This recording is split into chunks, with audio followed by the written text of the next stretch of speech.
Bonjour à tous, auditeurs, amis et membres du groupe Jésus est mon guide. C'est Luce avec vous pour vous présenter la séquence du jour. En ce 9 juin 2021, nous disons bonne fête au Éphrem et souhaitons un très joyeux anniversaire à ceux et celles qui sont nés en ce jour. Avant d'entendre cet extrait de la lecture de la deuxième lettre de Saint Paul apôtre aux Corinthiens, son commentaire et le psaume, mettons-nous en prière avec le chant de Luce Rose, bénissez le Seigneur.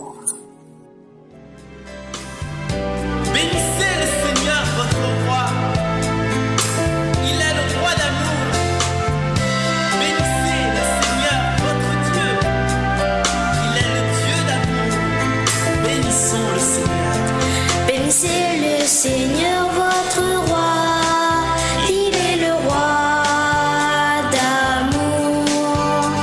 Bénissez le Seigneur votre Dieu, il est le Dieu d'amour. Si soudain sur ta route poursuit l'ennemi, mais en Dieu ta confiance, il sera ton appui. Et l'ardeur de l'enfant qui n'a pas tout perdu, son esprit nous habite et le mal est vaincu. Bénissez le Seigneur votre roi, il est le roi d'amour. Bénissez le Seigneur votre Dieu, il est le Dieu d'amour. Si souvent dans tes doutes tu ne sais où aller, cherche bien ton chemin, n'aie pas peur d'espérer. Et l'ardeur de l'enfant qui se met à marcher, son esprit nous habite et nous pousse à aimer. Bénissez le Seigneur votre roi, il est le roi d'amour. Bénissez le Seigneur votre Dieu, il est le Dieu d'amour. Si souvent dans tes pleurs l'avenir te fait peur, offre-lui tes chagrins, fais de lui ta demeure. Et l'ardeur de l'enfant qui ne tombe jamais, son esprit nous habite et nous offre la paix. Bénissez le Seigneur votre roi, il est le roi d'amour. Bénissez le Seigneur votre Dieu, il est le Dieu d'amour. Si souvent dans la joie tu as pu pardonner, quand la force et l'espoir t'ont été redonnés, et l'ardeur de l'enfant qui aime remercier, son esprit nous habite et nous aime à jamais. Bénissez le Seigneur votre roi, il est le roi d'amour. Bénissez le Seigneur votre Dieu, il est le Dieu d'amour. Bénissez le Seigneur votre roi, il est le roi d'amour.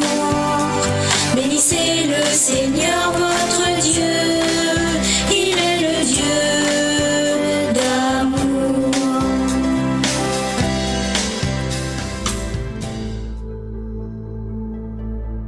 Lecture de la deuxième lettre de Saint Paul apôtre aux Corinthiens, chapitre 3, versets 4 à 11. Il nous a rendus capables d'être les ministres d'une alliance nouvelle, fondée non pas sur la lettre, mais dans l'esprit. Frères, si nous avons une telle confiance en Dieu par le Christ, ce n'est pas à cause d'une capacité personnelle que nous pourrions nous attribuer. Notre capacité vient de Dieu. Lui nous a rendus capables d'être les ministres d'une alliance nouvelle, fondée non pas sur la lettre, mais dans l'esprit. Car la lettre tue, mais l'esprit donne la vie. Le ministère de la mort, celui de la loi gravée en lettres sur des pierres, avait déjà une telle gloire que les fils d'Israël ne pouvaient pas fixer le visage de Moïse à cause de la gloire, pourtant passagère, qui rayonnait de son visage.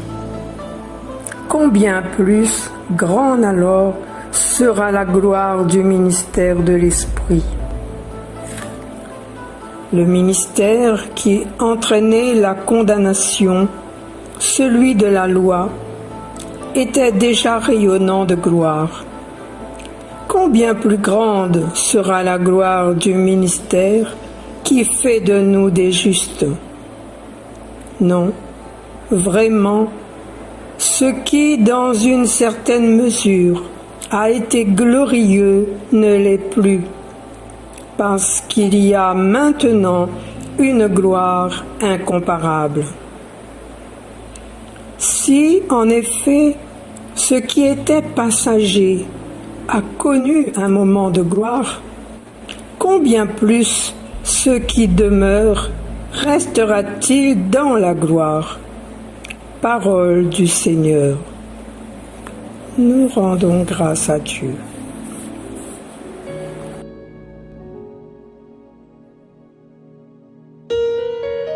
Avant de commenter cette lecture, nous allons commencer par prier. Réveille, Seigneur, le courage de tes fidèles. Qu'ils soient plus ardents à profiter de tes grâces pour obtenir de toi de plus puissants secours. Entends nos prières, rassure nos pas, enlève nos doutes, comble-nous de ton esprit d'amour et de force dans nos vies et sur la route vers nos frères. Il nous est rappelé dans cette lecture que le Seigneur nous a rendus capables d'être les ministres d'une alliance nouvelle, fondée non pas sur la lettre, mais dans l'esprit. Remarquons le temps employé. Saint Paul ne parle pas au présent ou au futur. Il ne dit pas « Dieu va vous rendre capable ». Il nous a déjà rendus capables et notre capacité vient de Dieu. Frères, dans les moindres choses à accomplir, nous ne pouvons pas compter sur nos propres forces. Cela ne veut pas dire que nous sommes esclaves de Dieu, bien au contraire. Dieu par le Christ, en qui nous devons faire confiance totalement, est prêt à agir avec nous, voire à notre place dans des situations délicates. Je prendrai l'exemple de cette dame qui devait se rendre à l'hôpital pour se faire opérer et par la suite pour des séances de chimio. Elle était toujours sereine à chaque rendez-vous car elle se confiait au Seigneur. Cette personne ne savait ni lire ni écrire, mais en aucun cas elle ne se prenait la tête. Elle mettait le Seigneur devant elle pour qu'il puisse intervenir au niveau de ses soignants, de ses médecins qui devaient s'occuper d'elle. Faire confiance en Dieu au lieu de se faire du souci pour savoir ce qui allait se passer ou ce qui pouvait lui arriver. Finalement, ça a payé. Cette dame a retrouvé sa santé. C'est dans nos prises de décision, nos projets, nos épreuves, à chaque moment de notre vie, que nous devons tout confier au Seigneur. Et c'est là qu'intervient l'Esprit que Dieu a mis en nous. L'Esprit qui donne la vie, qui nous conseille, qui nous relève pour faire de nous des justes. Ayons confiance en Dieu qui nous rend capables de grandes choses. et laissons sa propre gloire rayonner en nous pour être conforme à l'image du crucifié ressuscité, Jésus qui est passé du glorieux à la gloire incomparable. Confiance et humilité nous permettent de devenir des justes et pourquoi pas des saints.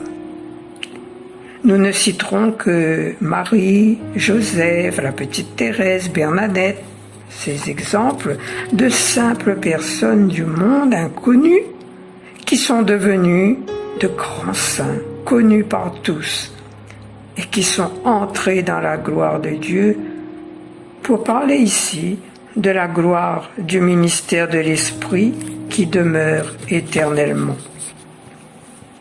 L'alliance nouvelle dont nous proclamons n'est pas fondée sur la lettre ou sur la loi, ce ministère de la mort, mais bien dans l'Esprit, pour nous conduire à la vie éternelle dans la gloire, bien qu'il faille passer souvent par les épreuves de ce ministère de la loi qui tue. Avant de passer au psaume, nous allons écouter et méditer sur ce texte de Luce Rose, Croix glorieuse, lu par Mazam, qui va nous rappeler cette confiance de Jésus lui-même en son Père. Rappelons-nous, Jésus vivant, qui a connu ce chemin de la mort, a été crucifié, ressuscité, glorifié, tel est le chemin qui conduit à la gloire, car il est venu pour nous ressusciter avec lui. Croix glorieuse. Les cieux se sont ouverts. Dieu, par le Christ, à nous s'est offert. Triomphe de l'amour sur la mort. Dieu lui-même vient sauver nos corps. Au-delà de la nuit, les ténèbres ont lui. Éclatante clarté que cette croix dressée. Nous offrant Jésus-Christ, mort et ressuscité. Descendu du ciel, d'où il est remonté, préparer une place à chaque humain racheté. Dépouillé, maltraité par des hommes insensés, ceux-là même qui l'ont tué et dont il a sauvé. Ô doux Jésus, mon Sauveur et mon Dieu, que j'aime à te contempler en cet humble lieu. Sur ton trône de gloire, vainqueur et glorieux, tu nous attires à toi, nous proposant les cieux. Dans ta grande miséricorde, tu effaces nos torts. Toi qui n'as pas hésité, au vu même de nos péchés, pour tout homme, si ingrat qu'il soit, tant pour moi, d'aller jusqu'à la mort et la mort sur la croix. Ô Dieu, qu'avons-nous fait de ton Fils unique? Homme le plus démuni parmi les hommes, né pauvre dans une crèche, sur de la paille sèche, parcourant sentiers et chemins revêches. Durant toute une vie, à la recherche de nos êtres, sans même un endroit où reposer la tête. Bafoué, insulté, dépouillé de ses habits, avant d'être cloué en croix, d'où s'extirpa son dernier cri. Abandonné de ses amis, sauf d'une mère tout en pleurs, qui lui ouvre ses bras au comble de sa douleur. Merci Jésus de nous l'avoir confié comme mère, sur le chemin vers Dieu ton Père et notre Père, cette reine du ciel qui t'a donné le jour. Après cet humble oui, cette confiance en la vie, refuge des pécheurs pour nous porter secours, nous ouvrir la porte du temple du paradis. Tu es saint, Seigneur notre Dieu. Tu es saint, Seigneur notre Dieu. Tu es saint, Seigneur notre Dieu. Exaltez le Seigneur notre Dieu, prosternez-vous au pied de son trône, car il est saint. Tu es saint, Seigneur notre Dieu. Moïse et le prêtre Aaron, Samuel le suppliant, tous ils suppliaient le Seigneur, et lui leur répondait. Tu es saint, Seigneur notre Dieu. Dans la colonne de nuée, il parlait avec eux. Ils ont gardé ses volontés, les lois qu'il leur donna. Tu es saint, Seigneur notre Dieu. Seigneur notre Dieu, tu leur as répondu. Avec eux, tu restais un Dieu patient, mais tu les punissais pour leurs fautes. Tu es saint, Seigneur notre Dieu. Exaltez le Seigneur notre Dieu, prosternez-vous devant sa sainte montagne, car il est saint, le Seigneur notre Dieu. Tu es saint, Seigneur notre Dieu. Tu es saint, Seigneur notre Dieu. Notre séquence se termine déjà. Sur le chant de Jésus, tu es mon espérance, nous nous disons au revoir et à bientôt.